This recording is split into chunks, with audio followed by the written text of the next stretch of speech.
Good afternoon, everyone. I think it's afternoon. No, it's still morning. So I'm going to talk to you a little bit about the ARENA journey. So ARENA began in 2012, at a time when I think we had the largest solar farm in the country was in WA, about 10 megawatts, probably operating at about $150 per megawatt hour.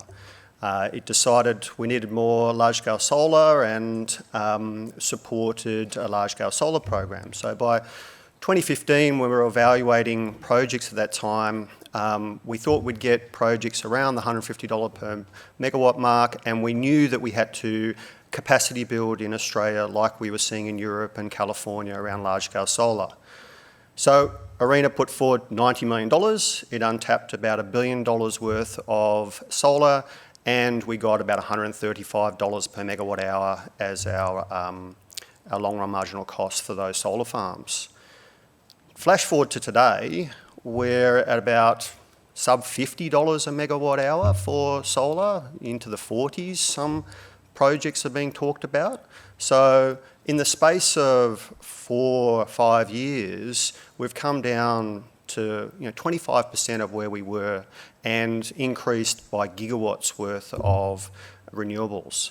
So, I think my point is that the technology will adapt and industry will adapt and costs will come down.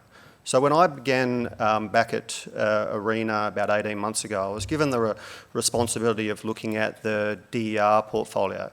We'd invested in about 90 projects and enabled about $300 million worth of projects, and it wasn't really clear a narrative of what we were trying to do in the DER space. We'd supported a whole lot of technology innovation, but we needed to take stock. So ARENA has a privileged position, but also a challenged position by having money, and you're everyone's friend if you've got free money, but it also comes with that responsibility of how do we apply those funds to be able to support change and this transition to a zero carbon economy.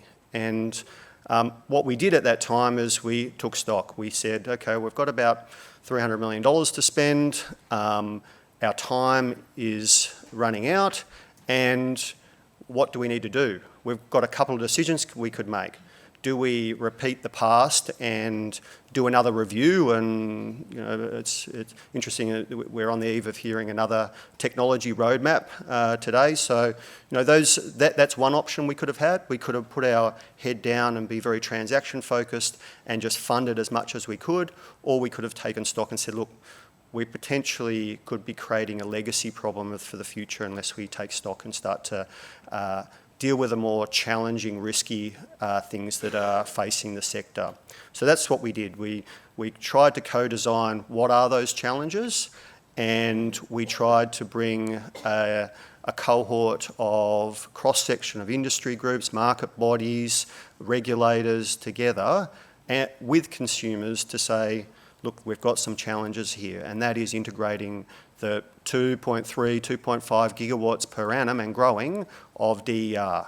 And so what we did was we chunked the problem down. We said, okay, we've got a problem in the regulatory framework, and we've got a weekly meeting going now with customer groups and industry and regulators around how the regulatory framework could adapt. And there's workshop for those that are interested coming up on the 11th of March, where we're again trying to nut through where the regulatory framework needs to change.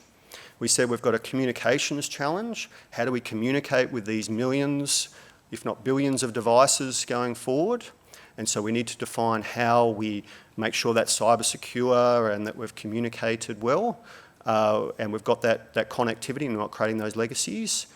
We've got to create markets so that we can trade value, and ARENA's funding some of those markets and soon to announce some more coming forward. And we've got to look at new technologies and how they are going to be adapted into the system. So we've created a working group around electric vehicles.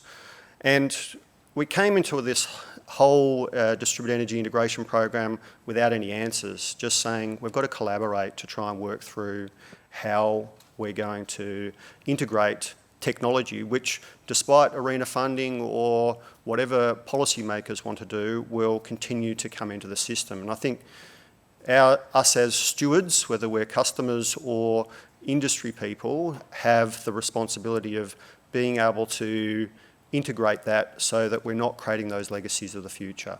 So happy to talk more about what we're doing in that program, but that's all I really wanted to say. Thank you.